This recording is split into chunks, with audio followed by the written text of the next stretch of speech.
Hi everyone, my name is Brittany Johnston, and today we will be focusing on writing an effective resume.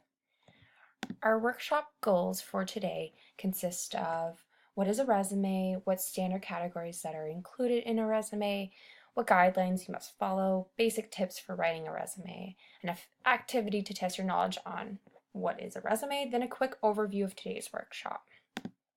First off, what is a resume? A summary of your professional and educational and accomplishments, showcasing your abilities and experiences. And resumes are sent out to employers to see the potential in getting a job. Standard categories when writing an effective resume. Objectives are optional. It was a more useful tool when applying for a job in the business sector. However, education consists of listing schoolings from present to past with your current program of study.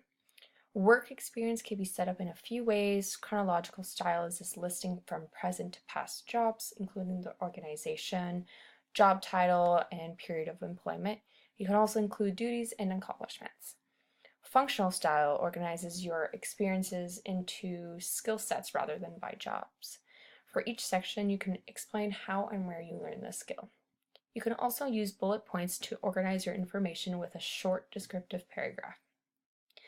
As for related experience and volunteer experience, it could be listed as either or. The purpose of this category is to list all the volunteer work you have done, including the hours completed. Other skills and accomplishments is a section where you can include memberships of sport teams as well as participation in charity events. License and certifications includes potential requirements from job listings such as driver's license and standard first aid and CPR level C training. Awards and commendations show your history of any type of recognition or outstanding performances. As for simple guidelines and you'll achieve an effective resume, choose a business style resume template. Use only one typeface. Highlight headings and subheadings in either bold or italic. Font and size does matter, so ensure that that's good. White paper, of course, you don't want any funky colors. Black ink, maximum 2 pages long, because after that the employer will not look at it. Hobbies are left for the interview. That's a great topic, something you could talk about with the interviewee.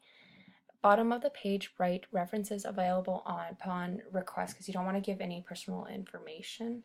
And proof resume is definitely very important, that you have somebody double check your work and edit anything, just because as soon as there's a mistake on your resume, they'll discard your resume. Now for some basic tips, here's just a quick video that illustrates like 10 resume tips that will help you get hired.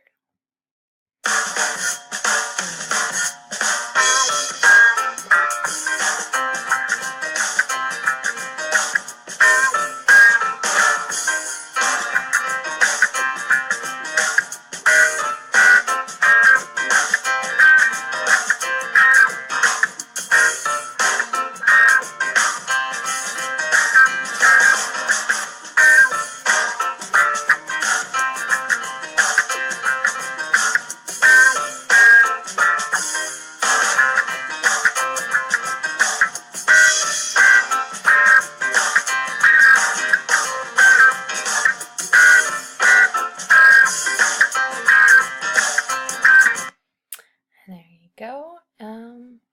The next step is our activity. So Sally's resume. It's time to help her out. So Sally is interested in getting a job either in the fast food industry or like retail. So what I would like you to do is apply the knowledge that I just gave you guys, and apply and help her out to improve her resume. Going over her resume too, you do notice some issues, so it's always good to help somebody out, and this is where editing and proofreading is very important. So that's why sending off your resume to a parent or relative or friend is extremely important. They will notice those little mistakes where you wouldn't necessarily see, just because you obviously been rereading and rewriting your own resume, so you don't notice those mistakes.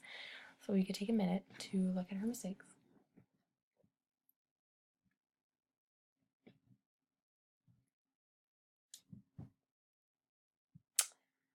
One thing we notice is that her spelling and her adjectives and verbs and the way she's presenting herself is a little bit unprofessional.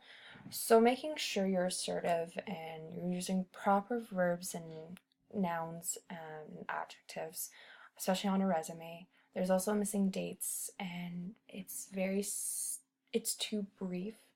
A little bit more detailing and experience-wise does help. So yeah, that is it for the activity, and that's Sally's resume. So an overview of what we've learned in today's workshop. We now know that a well-written resume that highlights relevant qualifications for a job can help you get selected. Following standard categories is essential for an effective resume. Ensuring that you are following a guideline allows for the resume to be simple and easy to read. Proofreading your resume is very important, as a second pair of eyes can definitely catch any mistakes. And finally, confidence. Taking pride in your own work and putting in does display the employer or whoever's considering to hire you can show that you are very confident in yourself in the way you write, and it does display on your resume. Extremely important. So thank you so much for your time. If you have any further questions regarding today's workshop, feel free to contact me via email, which is posted in the overview, and have a great day.